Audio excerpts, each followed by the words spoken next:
back to the Fermented World channel. It is now a little bit later than Christmas, but it is time to check on the Christmas cyser. This year, we will be making this before Christmas so that it's ready for Christmas. This is just a pilot batch to see how it goes, to see what it's like. If it's naff, I won't brew it again. If it's good, I'll be brewing it in the run up to Christmas to try and make it ready for Christmas. Now, I didn't put any extra liquid in this because I thought the 4 litres was enough. Normally I do 4.5, but because of the fruit that was going in there, I thought it might cause it a bit of a problem. So I didn't bother putting anything extra in, but I think it's stalled. Now this was started on the 13th of the 11th. So as I said before, running up to the Christmas period, it's really busy. I don't do any videos. I try and stay out of social media off it. I might post a picture of a beer that I'm drinking or something like that on Instagram, which is Fermented World Gaz, if you want to follow me on there. That does get some posts that don't get onto YouTube. Although I should probably put them on YouTube as well, you know, because you can just do a little farty post or whatever it's called. I don't know, I don't understand at all. I'm just winging it. So we're going to give this a taste, and we're going to see what's crack-a-lacking with it. Most of the crud and fruit has found its way down to the bottom, so we're going to need a taster glass, even though I am on some strong medication for a cracked rib. My mate bear hugged me on my birthday as he was leaving. He picked me up. He's a big lurch looking mother. Woohoo! And he just went, and I was like, oh! And I felt it, and I was like, oh mate, you've hurt me. And he's like, oh sorry mate. And we didn't think nothing of it. The alcohol wore off the day after, and holy moly, the pain was unreal. But I stuck it out for 7 days, and then went to the doctors, and they're like, yeah, the chances are you've broken or cracked a rib. There's no treatment for it apart from painkillers. It will eventually get better. So yeah, that's why I shouldn't be drinking, but I will be having a small taste of this because I want to see where it's at. I'm not going to be there knocking it back or like that. That will be all I have. So first things first is going to be a hydrometer test to see where we're at. I've got a clean jobber ready, so I don't actually need that one now, which will just be getting in my way. I've got more apple juice, much to the unhappiness of the kids, because it's the same apple juice that they have, but they'll get whatever I don't use, you see. So there's still a bit of the cinnamon and nutmeg floating about, but the majority of it has sank to the bottom. So I'm hoping it smells nice. It's crazy high, crazy high. Like, crikey me. So the original gravity was 1.158, which is excruciatingly high. But considering that it is so high, we've probably fermented about half of it, looking at it, because we're sat at around 62 for 66. Let's do a quick calculation on what alcohol we've got. Okay, so that's 12.4%, so it has fermented quite a lot, but this is going to be super sweet. We probably need to get rid of some of that sweetness by diluting it with more of this. So what we're going to do today is, I'm not going to be adding stoppers. I'm going to mix it all up so that the yeast kicks up and we get some of the yeast brought, or most of the yeast brought over to the clean demijohn. We're going to rack it off, and we're going to add the extra apple juice to around, probably try and add a litre. That's 4 litres. If you got 1, 2, 3, 4, yeah, might be a bit much with the extra litre. We'll try half a litre. I mean, it smells really nice. There's a massive honey hit. Maybe the nutmeg overpowers the cinnamon. but the cinnamon is there.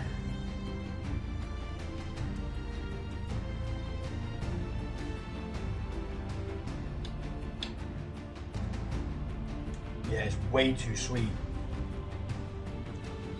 Like, or is it?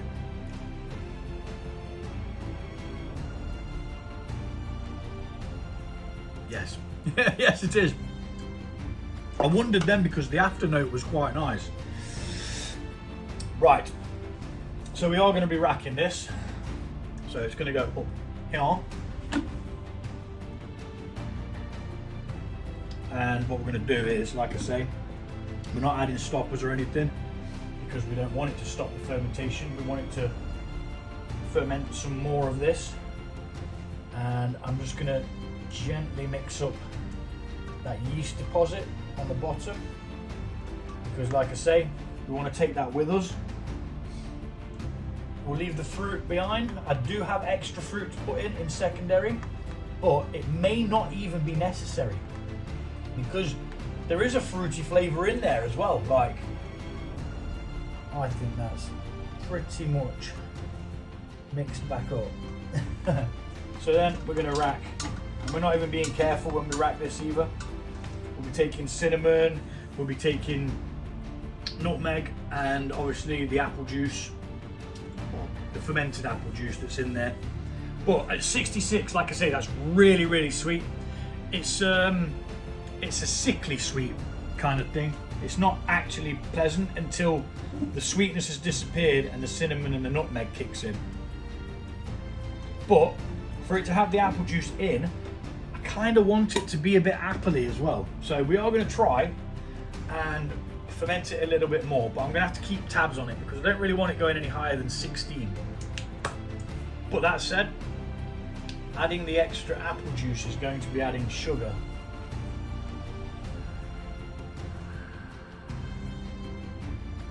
So if we're going to be adding half a litre, it's going to be like another 55 grams of sugar. Well, we'll let it rack off. We'll see what we're going to do. Ideally, I don't want to have to put any water in it, but that would actually help because it'll dilute it without adding sugar to it. We might have to do that. It might have to have half a litre of water, which I said I didn't want to do, but it's still a cyser because over 80% of it's apple juice.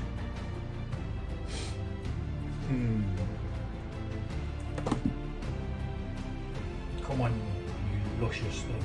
I mean, it tastes good, but it's just that overriding sweetness is just a bit too much for me.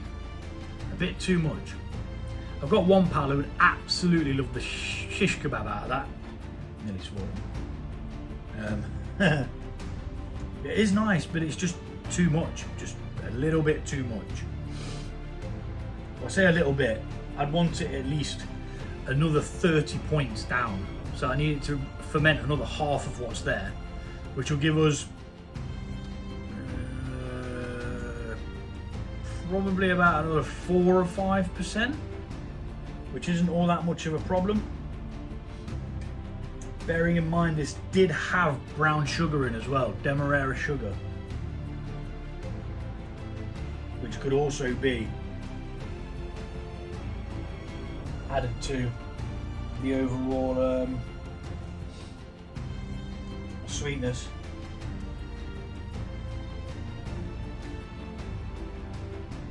Keep going. Give me that last little bit. I don't want to waste any. There we go. As you can see, there's a hell of a lot of fruit in there. And you do lose a little bit of liquid to the fruit. So we've got just below 4 litres there. I mean, look at all that fruit. It's all swollen up and absorbed all of that stuff. That'll go on the compost. Even with the alcohol, I'm sure all the little worms and bugs will have a right field day. That'll warm their cockles. Now we were going to be back sweetening it with this, but as it stands, I don't think we're going to be able to sweeten it. I think it's going to be sweet enough as it is. So I'm going to put that special honey away, and I'm probably just going to do a traditional mead with that, because it's expensive honey. So what I'll do is I'll get some of the cheaper honey, which is this stuff that I use. Got loads of it delivered the other day. Hilltop Blossom honey. This is what I use to ferment. Normally, no issues whatsoever. It's pucker, it's nice. Even when you back sweeten with it, it's still really, really nice honey. But if you're going to ferment, you're better off using the cheaper stuff. And if you want to add a little bit of a unique flavour to it after, back sweeten with something more expensive. For every type of plant that you can imagine, there's a type of honey as well. Whether it's mixed in between loads of different other plants, but the majority will be that tree or that plant, that bush, whatever. Blah, blah, blah, blah, blah. And yes, so I'm going to get the clean demijohn. Now I remember going to collect these demijohns actually. I travelled quite far to get them, and they were in a right mucky mess. And this one's cleaned up all right, but I had to leave it in sanitising liquid for ages. I don't even know what they'd brewed in it. It was like, it must have been wine or something, because there was just like a red smear inside that I could not get rid of it. For the life of me, I could not get rid of it. Right, now before we do what we do, I'm just going to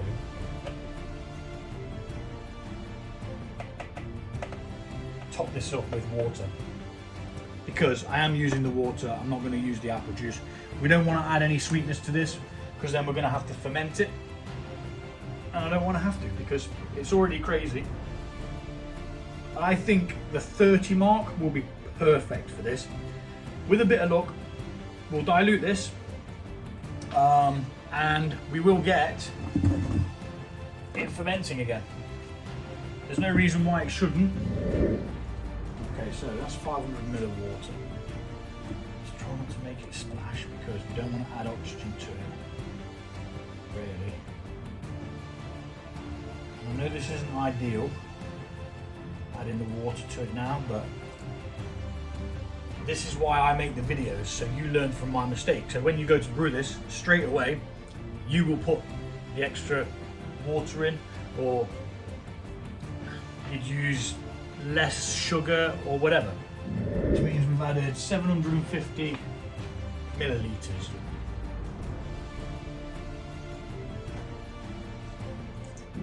So we're at 4.7 now, 4.7 litres. We're going to give that a gentle mix. Again, we don't want to be putting any oxygen into this now, because we're at risk of ruining the alcohol that's already in there, which, to be fair, at 12% there's probably not much chance of you knackering it up, but never say never, you know. And I don't know why I always use the bottom of the spoon. I just prefer it. The handle, sorry. I just prefer it. I don't know why. Why do we do the things we do? Who knows? So, that's going up there now. We're going to rack this into there. Straight in.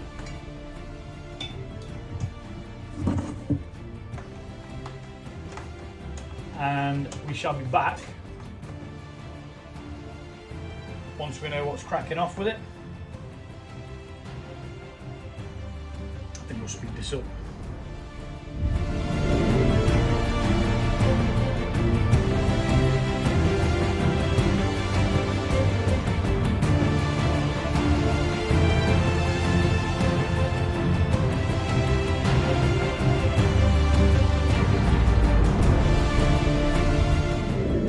Okay, so we've racked it off into the clean demijohn now.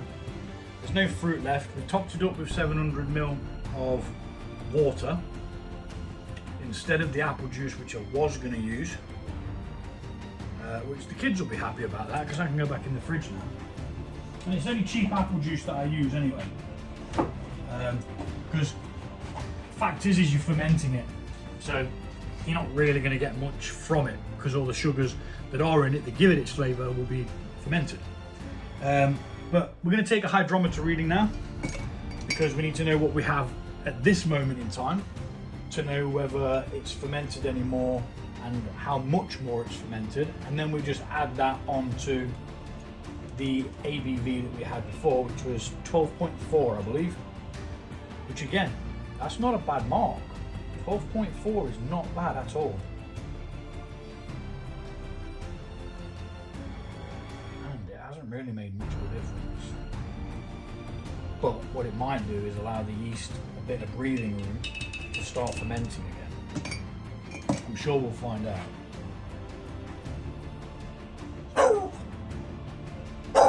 Let me be quiet. So we're at 52.46. So we're at 56 now. And we're going to put this label on, get it labelled up. It's probably going to be about another week, and then we'll check it. And I will add any findings to the end of this video. And with a bit of luck, that'll be the end of it. It'll be ready to bottle, and we can just do it all in one foul swoop. And I was at 56. So we need to quickly write that down on here before we forget. 1.056. So the dilution did dilute it a little bit, but not all that much in the grand scheme of things. Airlock on, and we wait. Simple as that. Now with a bit of luck, like I say, that yeast will reactivate because it's had that dilution, and it should be able to tackle a little bit more of the thing. I'm going to give it, if I see a fermentation, I'm going to give it 4 days. If it's not where I want it, I'm going to get it go for another 3, and then we'll see where it's at then. So 4 and 3. And until then, stay cool. So just following up with what I said I was going to do, we made the yeast starter, which seems to have gone well. We've got bubbles in there, which means it's working. And we're going to add that to the Christmas cyser, because it's clearly not fermenting any further with the yeast that's in there. So this has been in there for, it's over 24 hours anyway, so it's definitely had time to activate. And we're going to gently tip this in. We should probably give it a swizzle first. Make sure we bring any of the yeast that's deposited at the bottom. Thank you for your input, dog. That was rather nice. The quaffing and the squaffing. So we're going to try and put all of it in. There is a risk of overflowing. Let's see where we're at now. Oh yeah, I'm going to leave it there. I think I'll leave that there and just place that on top gently to keep everything out of it. And hopefully, with a bit of luck, that's going to start fermenting again. If not, we're just going to have an extremely sweet beverage,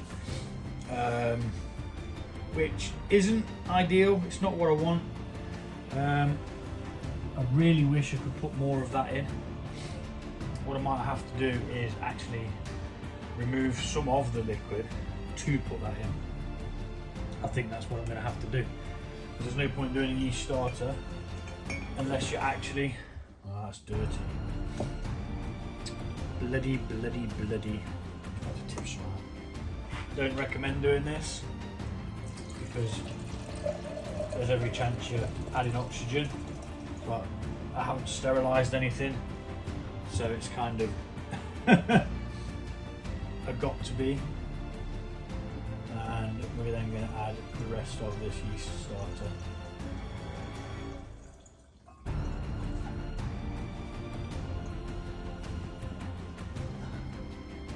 Now hopefully the plan is that's the most of it in there. So yeah, the plan is that this is going to kickstart this fermentation. Fingers crossed. If it doesn't, it was a waste of time making the yeast starter, but at least we bloody tried, and that's what matters. Right, so that's sort of mixed in. We'll be back whenever. I'd probably give it at least 48 hours, come check on it, see if it's started giving it a couple of bubbles and stuff. If not, it's cooked, and that's that. Adios. Right, so it's taken 3 days, but we have fermentation started up again. Very slow at the moment, but that's a good thing either way. It's going to get us some more alcohol, less sugar, make it less sweet, which means we'll be able to taste more of the flavors that's going on in there instead of it just being sickly. So yeah, yeast starter worked again. Happy days, fingers crossed.